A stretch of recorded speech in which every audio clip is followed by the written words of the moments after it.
Bienvenidos y bienvenidas al último video sobre la biografía de Manuel Rojas Ferretto, conocido como Lico. Les habla su servidor, Vladimir Rojas Vega. Década de los años 60. Para finales de los 50 e inicios de la nueva década, Fausto Rojas tiene una nueva y emotiva historia. Al pensionarse su padre, este pensó en darle una especie de regalo a su hijo, quien durante muchos años le había estado ayudando. Decidió entonces comprarle un lote en el terreno que queda al frente del cruce popularmente conocido como La Loca, en el Alto, frente a calle principal, donde le llamaban Los Ranchillos. Entonces lo compró y lo puso a nombre de su hijo. La historia es narrada por el mismo Tuto en uno de los 7 videos de la entrevista realizada en el año 2020, donde él confirmó que al poco tiempo su padre le planteó que si lo dejaba construir una casa en el lote que él le había regalado tiempo atrás. Tuto le dijo que claro que sí, él no lo estaba ocupando y se trataba de su padre. La casa fue construida en cemento y con cerchas de madera traídas en carreta de bueyes desde San Miguel, de una propiedad que Lico tenía en esa zona, según manifestó su hija llamada María, la cual era hija natural y vivía en Carbonal. La casa aún existe, las mismas paredes y cerchas originales de madera de la mejor calidad. Solo fue remodelada. Pertenece actualmente en el año 2021 a Lalo Altamirano, medio hermano de Coca Altamirano, quien es vecino también de la zona actualmente. Al tiempo de construir la casa, comenzó a haber roces entre los hermanos Rojas, quienes adujeron que como Fausto era el dueño del lote, se le habían subido los humos o una cosa semejante. Entonces Tuto afirma que decidió mejor traspasarle el lote a su padre para evitar problemas, ya que pensó que era lo mejor. Y al final, ya en el año 2020, Tuto terminó reconociendo que fue una buena decisión y que la vida le devolvió todo eso en los años venideros. Esa casa quedaba a la par de la pulpería administrada por Mario Alfaro, conocido como Cholón, la cual después pasó a ser un bar con pulpería y posteriormente a ser un bar, el cual se le llamó Bolis Bar, puesto que así le puso su administrador Edwin Bolaños, pero la gente popularmente lo conocía como Bar La Loca en mofa a su propio administrador. Cuenta Jorge Solís, a quien apodan Zapa o Zapita de cariño, hijo de Lilo Solís, que él era muy jovencito y trabajaba con Santiago Corella, pero había tenido unos problemas en su casa con sus padres y ya no estaba viviendo con ellos.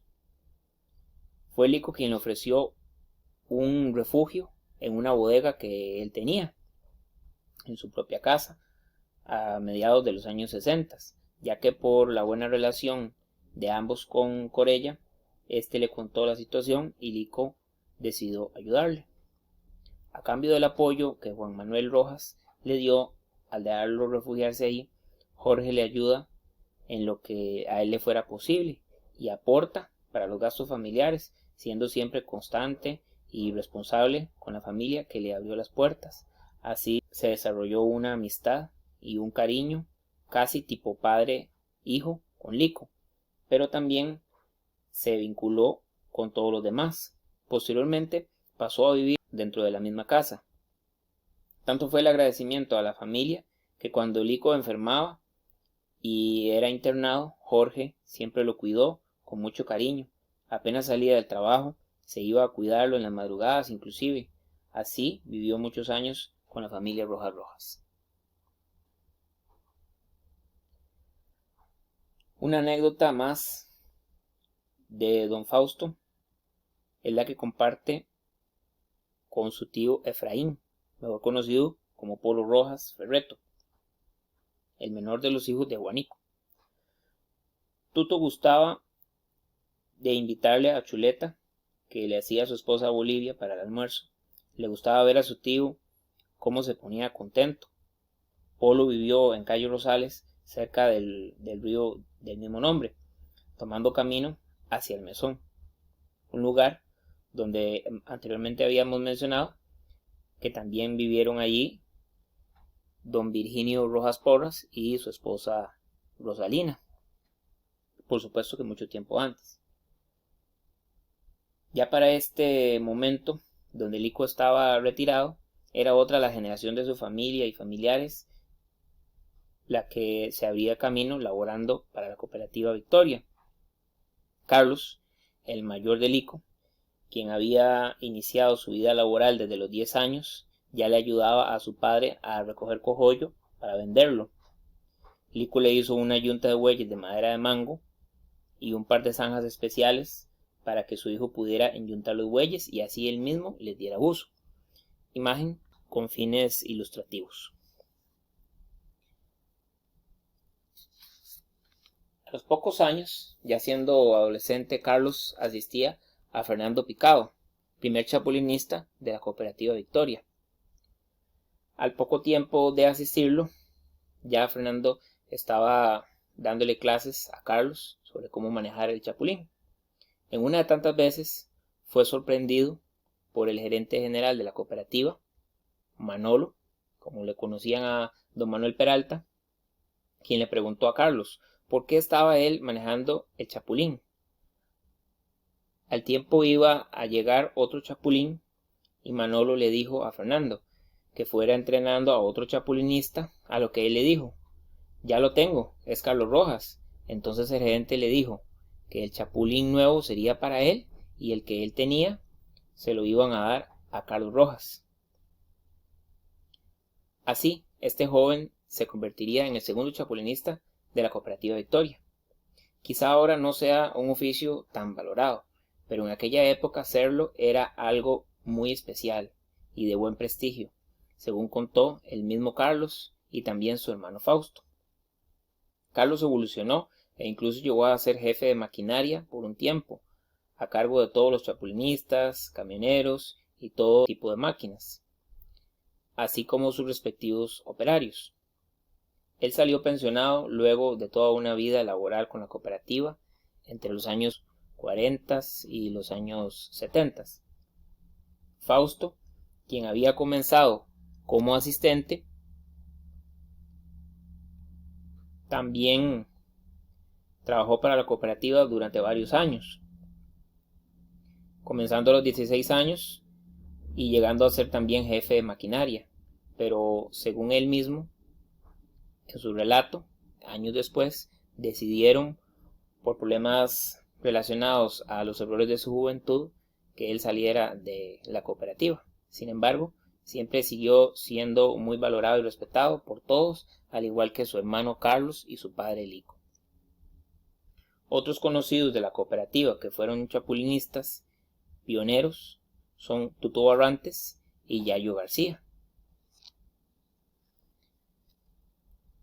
Mientras todo esto sucedía, la situación de un Lico de alrededor de los años 60 con discapacidad se comenzaba a complicar debido a que la pensión no estaba alcanzando. Esto porque aunque de buena fe la cooperativa se la concedió, nunca le hicieron ningún aumento. Así la inflación no le ayudó, sus ingresos no daban abasto para poder mantener a su familia. Según la información que se maneja, Ajit, mejor conocido como Ajito, era el hijo que más grande aporte podía hacer, ya que era uno de los mayores que quedaban en la casa. Pero él se casó a inicios de los años 60 y como él era el que daba el mayor aporte, entonces esto hizo que Lico se viera forzado a ir vendiendo algunas de sus tierras. Una parte la vendió a pagos a su hija Elba, ya casada.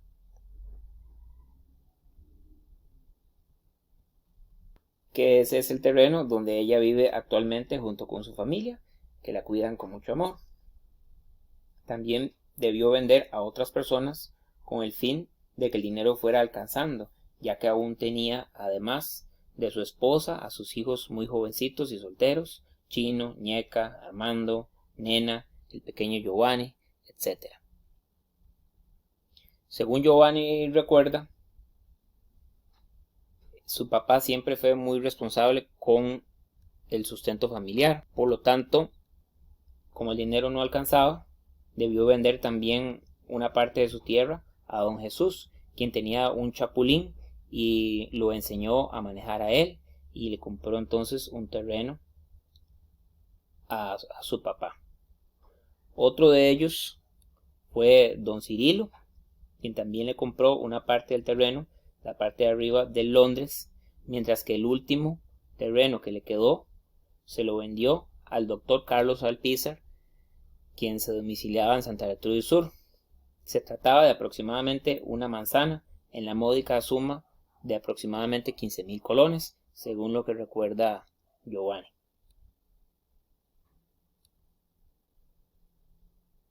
Década de 1970. Para esos momentos, Lico y su familia, que aún vivían en el mismo lugar, los terrenos se vendían y se vendían para poder ir manteniendo su familia y tener una buena calidad de vida, pero la salud de Lico iba empeorando paulatinamente. Afortunadamente, como había dinero para mantener la familia y también suficiente para atender sus problemas de salud, Lico gustaba de pagar una especie de pensión hospital que consistía en un cuarto aparte donde recibiría una atención preferencial. Cuando él se sentía mal, prefería ir a internarse y solía ser delicado con la atención médica, posiblemente por lo que le sucedió con los tendones. A inicios de esa década, Rolando, su nieto, recuerda que él, estando muy joven, iba a limpiar el patio de Lico, donde tenía árboles de manga. Recogía las hojas y demás. Su abuelo le daba 2 colones como pago por el trabajo realizado. Recuerda también que una vez fue a su cuarto y lo sorprendió sacando un galón de chirrite, el cual tenía mezclado con sirope. Esto lo sacó debajo de la cama, a lo que Rolando le dijo: ¡qué rico!, según él, por el sirope. La cuestión es que su abuelo le dio una copa y le dijo: tome para que se vaya haciendo hombre. Muchos años después, él le contó la historia a su hermano Marvin, conocido como Cachi, quien agregó que él también visitaba mucho la casa y se la jugaba cuando Lico se iba a barbear. Él aprovechaba para robarle poquitos del chirrite, el cual tenía arreglado con sirope, hasta que un día él se dio cuenta y le dijo a Vila: qué raro, he notado como que se me está desapareciendo el guaro del galón, mientras Marvin estaba calladito, como dicen, deseando espantar la mula antes de salir rascando. Recuerda Giovanni que la última vez que su padre fue a internarse, estaba sentado en el corredor de su casa, en el Alto de los Ranchillos, y le dijo a él que fuera a llamar a Santiago Corella. Él le preguntó ¿por qué?, a lo que su padre le dijo que quería ir a internarse. Vila replicó: ¿por qué, si usted está bien? Y él le contestó que no se sentía bien. Entonces, Giovanni, quien ya tenía aproximadamente 16 años, se fue en su bicicleta hasta los alrededores de la escuela Simón Bolívar, habló con Santiago, quien tenía en ese entonces un Toyota de tipo similar a un Jeep tapa baja militar, de color verde inclusive. Él era un hombre muy solvente económicamente y prestaba servicio a su suegro en lo que le fuera necesario. Este entonces le contestó que más tarde iría a ver a Lico. Entonces, al llegar Santiago, dejó su carro a ras de calle y subió a pie. Lico le explicó la situación y a como pudo bajó, ayudado de Santiago y su bordón. Antes de montarse al carro, no olvida a su hijo, Giovanni, que Lico se despidió con la mano a lo lejos. Ellos jamás se imaginaron el desenlace que ocurriría seguidamente. A finales de abril de 1975, que Lico estaba internado en el hospital, sus familiares cercanos se turnaban para cuidarlo, pero la noche del 1 de mayo, amanecer 2 de mayo de 1975, le correspondería a Jorge Solís, que aunque no era un familiar directo, se había ofrecido como siempre a cuidarle, topando con que le tocaría a él estar en la última noche con Lico, siendo así él el encargado de darle el último adiós. De esta forma lo recuerda Giovanni, quien añadió que ellos también siempre vieron a Jorge como un hermano y todos lo quisieron mucho.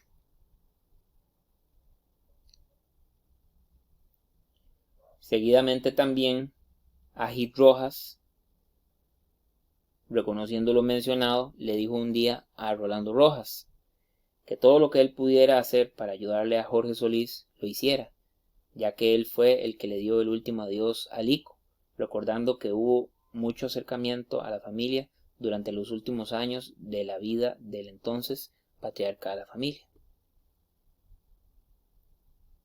A la muerte de Lico, ocupaba un espacio donde sepultarlo, resolviendo hacerlo en los nichos pertenecientes a Santiago Corella Sánchez, su yerno, ya que ellos habían tenido una buena relación. En este lugar estuvieron por muchos años los restos de Lico, en el cementerio de Grecia. Posteriormente, los de Vila, así como los de su hija Nena. Al cabo de estos decenios, ya a mediados de la década del 2010, el espacio en el cementerio, con los 6 nichos, fue vendido y los restos de Lico y Vila quedaron en el osario, que es un espacio donde se guardan los huesos de antiguas sepulturas para dar espacio a las nuevas, y los de Nena fueron enviados a otro espacio conseguido por su esposo Hormidas. Las placas de sus padres las conservó Giovanni junto con su familia. Volviendo a 1975, Vila y los muchachos más jóvenes se quedaron viviendo en la misma casa. El menor, Giovanni, quien vivió con ella hasta su muerte en el año 2000, Alexander, conocido como Huicho o Huichito, nieto de Vila, que ella vio como su hijo, decidió pronto formar una familia, al igual que Jorge, conocido como Zapa o Zapita, a quien todos querían mucho en la familia. Él también decidió que era el momento de irse y formar su propia familia. Cuando todos se fueron y Vila se quedó sola con Giovanni, y este también decidió formar su propia familia. Tiempo después de la muerte de Lico, Duilia Rojas, acompañada de Giovanni y demás miembros de la familia, inicia un proceso de petición de pensión de guerra por haber estado su esposo de alguna forma en la guerra del 48. El mismo proceso inicia con otras personas como Rafael Molina y Jorge Quesada, conocido como Mayro, padre de Cecilia, la esposa de Javier Ñeca. Ellos se habían puesto de acuerdo para dar la misma versión de los hechos, pero a todos los llamaron a declarar por separado y decidieron otorgarle la pensión solamente a Mayro. Presuntamente cada uno dio diferentes versiones de los hechos y el desenlace fue el ya mencionado, que le negó la pensión a Lico, misma que heredaría su esposa Vila. Años después, ella sí logró obtener su pensión del régimen no contributivo por ser adulta mayor. Luego de muchos años llenos de amor para su familia y para todos, Vila fallece en el año 2000, dejando un legado de bondad digno de ser recordado y atesorado por siempre. Para ir concluyendo, la vida de Lico estuvo llena de aciertos y desaciertos. Quienes lo recuerdan como sus hijos Carlos y Fausto, sus amigos y subalternos como Eligio Barrantes y Beto Quirós, su hermano Negro, entre otros, lo recuerdan con un profundo respeto y cariño, un enorme agradecimiento. Fausto es el que ahonda un poco más en los aspectos positivos, resaltando la admiración por su padre, sumando lo dicho por él y los demás, su forma de administrar, tanto en su trabajo como en lo personal y familiar, su excelencia en el trabajo, que lo llevó muy alto, su visión hacia futuro comprando múltiples terrenos para producir y comerciar, sacándoles el máximo provecho, independizándose de la cooperativa para surgir por él mismo,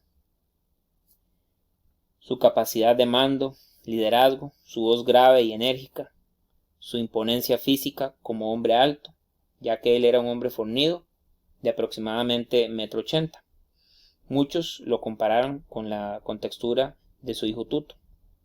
El respeto ganado durante años, el hecho de que nunca abandonara a su familia, de ser responsable con ellos hasta la muerte, el valorar la amistad, las enseñanzas que dejó a sus hijos, entre otros, son muchas cosas buenas las que se pueden rescatar de él. Como toda persona también tenía aspectos malos o negativos, como haber tenido varios hijos naturales y reconocerlos solo de palabra y afecto, pero nunca darles su apellido, las borracheras, sus evidentes infidelidades a su esposa, quien siempre fue abnegada a su familia. Quizá le faltó un poco de control en su juventud, ya que no solo estuvo en la cárcel 2 veces, sino que estuvo a punto de ser extraditado y poner en peligro su familia. Bien que mal, las cosas positivas se pueden aprender de él son muchas, aún mayores que sus desaciertos. Se puede tomar de él el ejemplo de lo bueno y desechar lo malo, ya que la historia cuenta por sí misma las consecuencias de sus actos, tanto los positivos como los negativos. Nos queda esta historia de un antepasado que muchos, aunque no llegaron a conocer, aún así, por lo que se conoce, hay mucho provecho que sacar de su vida y muchas cosas que aprender, tanto de él como de su extraordinaria esposa Duilia.